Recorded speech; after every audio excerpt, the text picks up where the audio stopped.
What is up, YouTube? Welcome to a brand new retro review. Today we're talking Blade Runner. This is the retro review for the original, and we're talking the final cut today. But this is such an intriguing film that I thought I'd bring a friend over to this channel to talk about it. So why don't you introduce yourself? Hey guys, what's going on? This is Adam with Almost Sideways. I do similar stuff to like Zach does, like rankings, reviews, and I just love talking about movies. But Blade Runner is such an intriguing movie directed by Ridley Scott, and I'm so excited that you picked me to talk Blade Runner with you because I'm super excited to watch the new one. Villeneuve is one of my favorite directors. I got my Blade Runner 2049 shirt on, and I'm ready to talk about this movie. You said everything else I could have said. Blade Runner 2049, I'm hugely anticipating, especially because of the director here. Now, we're going to talk about Blade Runner, directed by Ridley Scott.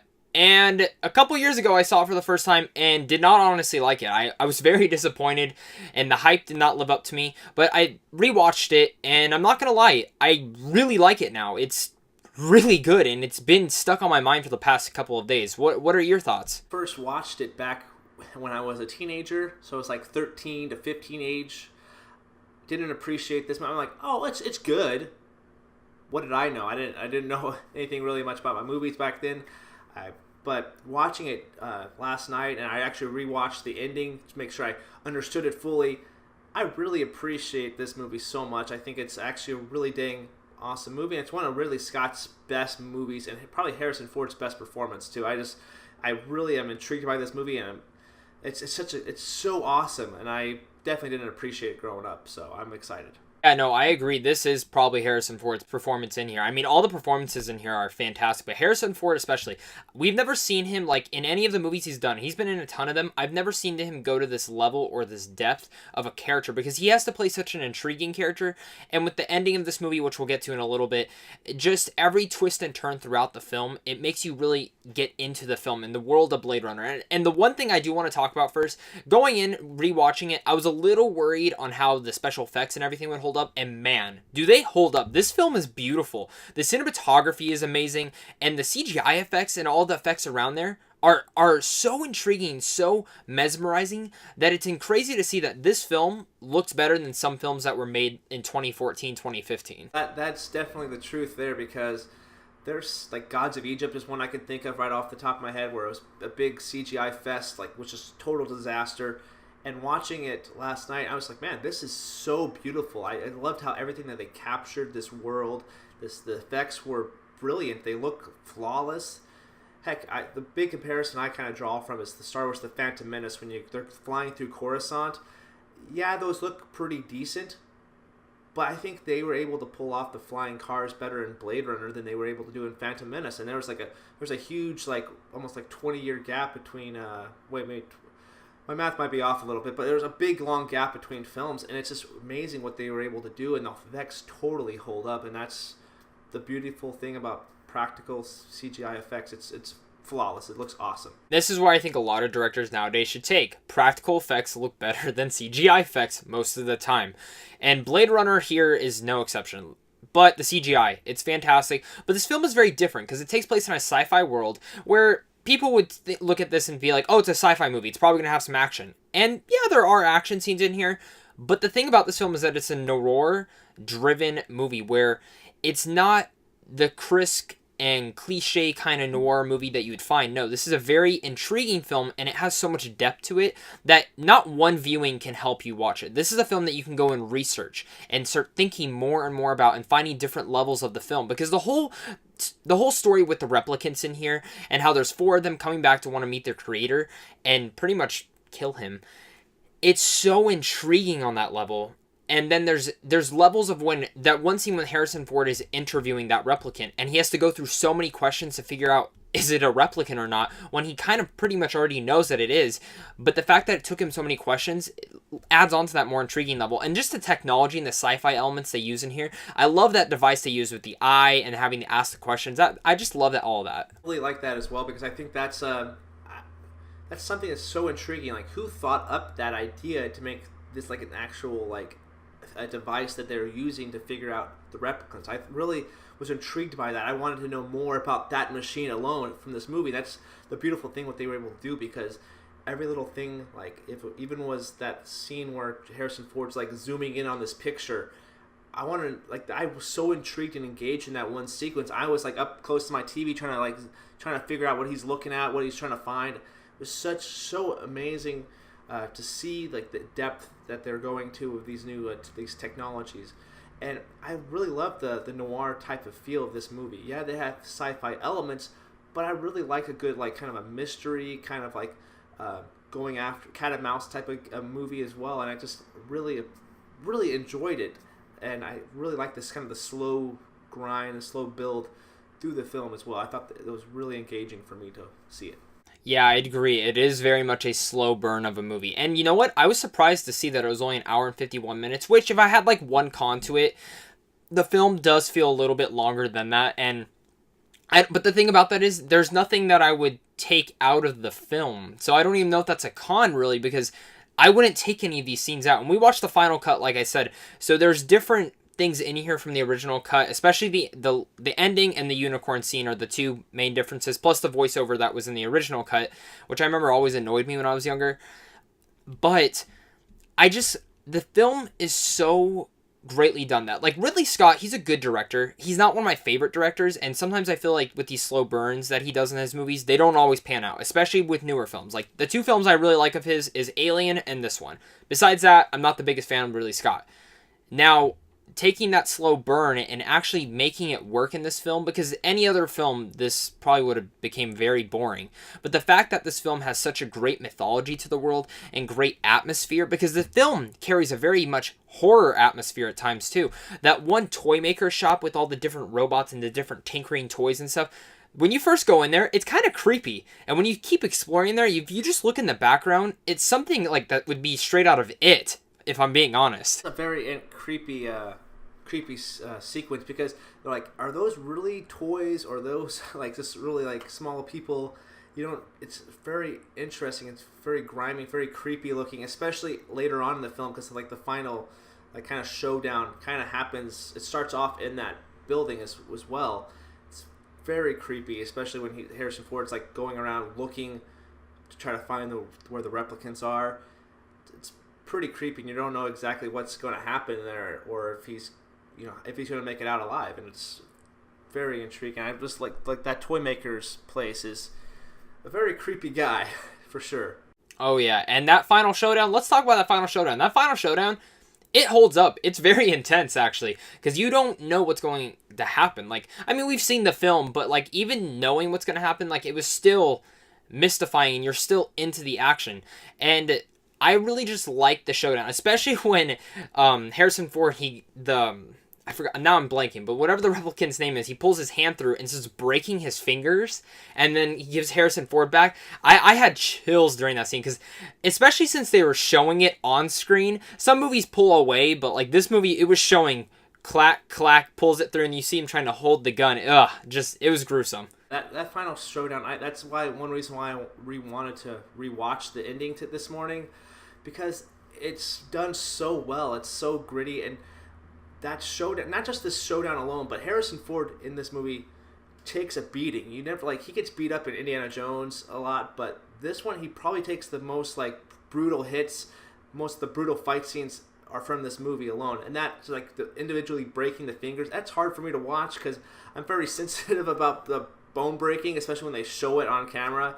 I just gets kind of like makes my skin crawl. So seeing that, it's really tough to watch, and I just really in the replicant, I believe his name was Roy, but just seeing him and the interactions between him and Deckard was awesome, because he's like basically Roy's trying to bait Deckard into coming after him, and Roy's like countering every single thing that Deckard does, and it's just amazing. Final showdown and the final ending of the film kind of leaves you with some kind of mystery, and also kind of like at times a kind of a peace as well, because it's shot so beautifully as well. And I think that one thing for me too watching this is that the scene is so put together well and acted really well, and it stands out as a very memorable scene for me because it's shot so beautifully. And I think if it's shot differently, or different actors are portraying these characters, I don't think the movie would be as good, especially that ending sequence. Just a very really final Showdown really holds up. No, I agree. Just the way this movie was shot, like I said, we talked about the cinematography earlier, but you also mentioned it's a cat and mouse game majority of this film. And that cat and mouse game is shot perfectly because it gives both layers of both characters. Because you kind of can feel for the replicants. You understand what they're doing. They're not just this villain. You understand what they are. Now, the one thing I do want to ask you is how do you feel about that romance aspect that it gave for the film? I think if I'm being honest, I think it works better in the final cut. I don't really remember a whole lot of it growing up when I watched the original, but I think in the final cut with the ambiguous ending, I think it works out a little better because Harrison Ford, him and Rachel, or Deckard and Rachel in the movie, and Rachel's a replicant. They kind of have like this tension back and forth, and at the very end, they go off together. He goes back for her, and I guess I'm going to spoil what we're going to talk about in a second, but what I truly feel the ending is saying is that Deckard is a replicant, so he is one of the same kind of beings as Rachel. So they both go off together into the sunset, or go off into hiding. And I feel like the relationship aspect is better because of the ending, and it makes more sense because the ending they're going to eventually be together and go off as a pair. So I don't mind it at all. I actually kind of enjoyed it. I liked their kind of back and forth where we see Harrison Ford as this suave, charismatic guy who always seems to get the girl, even if he's a scruffy-looking nerf herder or he's like a rugged Indiana Jones type. He always seems to get the girl. But this one, she was like not even having any of his like suaveness or anything like that. And I really kind of different perspective for Harrison Ford too. But at the very end, he did eventually get her as well. So I don't mind it at all. So I actually it makes sense to me anyway because of the ending. I agree. The relationship aspect in here was actually surprising to me. As a kid, I didn't really remember it, and now it is realistic to a tone of us talking about robots and whatnot. It is realistic, and you can full on believe it because most romances in sci-fi movies kind of usually don't work out, but this one especially did. And you brought it up. Let's talk about the ending. I think Deckard is a replicant too. There are reasons that if you look up that he might not be, and there are reasons that he could be. I think he is. Will they talk about it in Blade Runner 2049? Who knows? There's rumors that they will. There's rumors that they won't. The more that we start talking about this right now, I have a feeling that's what they are going to do. But we'll find out in a week or so. But like I said, Blade Runner, he is a replicant. Like I would be shocked if they didn't, because it's a cool twist, it's cool ambiguousness. But it also, like you said, the movie ends on such a peaceful level that if we never were to get a sequel, we didn't need one, because it ended perfectly. It ended strongly and ended really fine, in fact. And it ended with really, there are questions, but it's questions that you think about, and the movie wants you to think. Because, like I said, this film has a lot of layers and depth to it that make you want to think.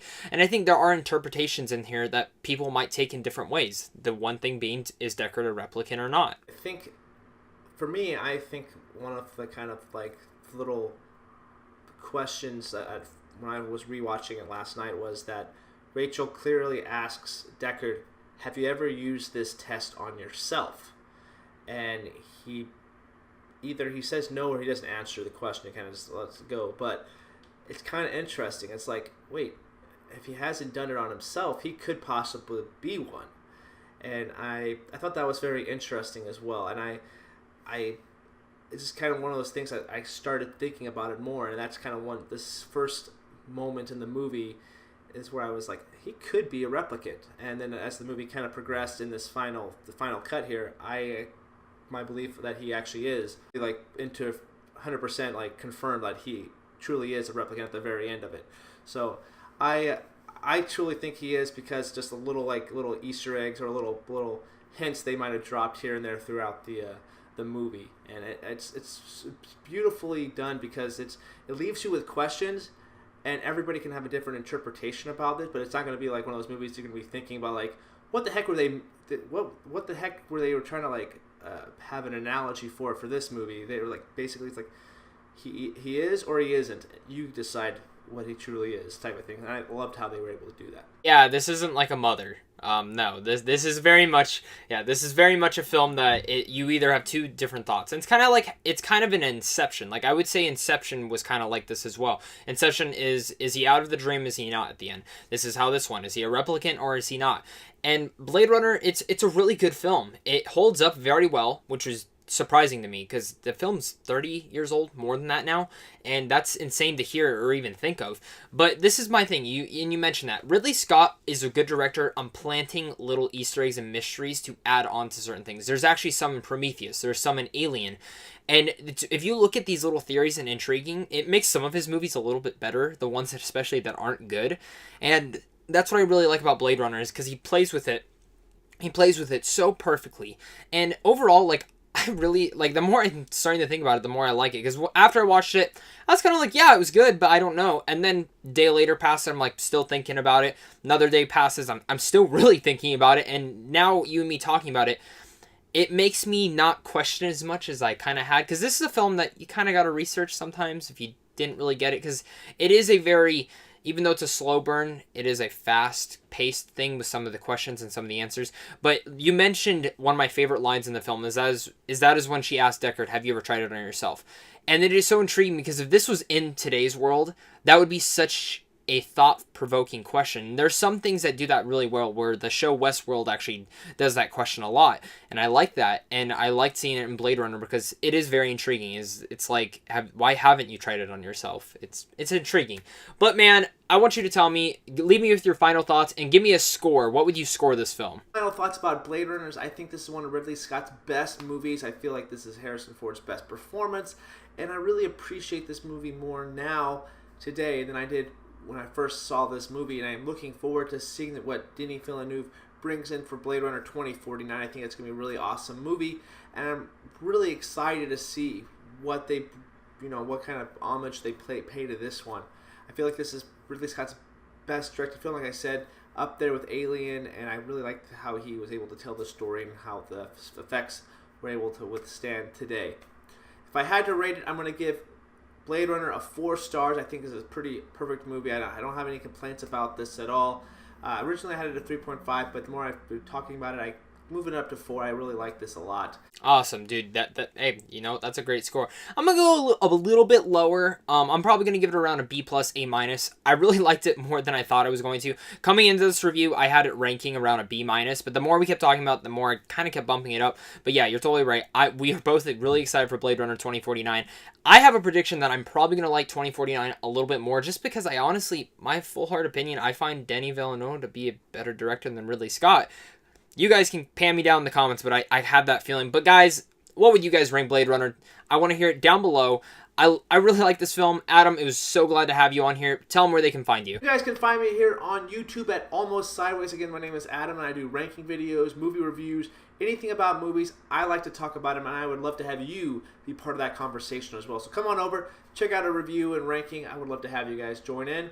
And also, you can find me on Twitter at Adam Sideways. And now it's time for me to go retire some replicants. We'll see you later.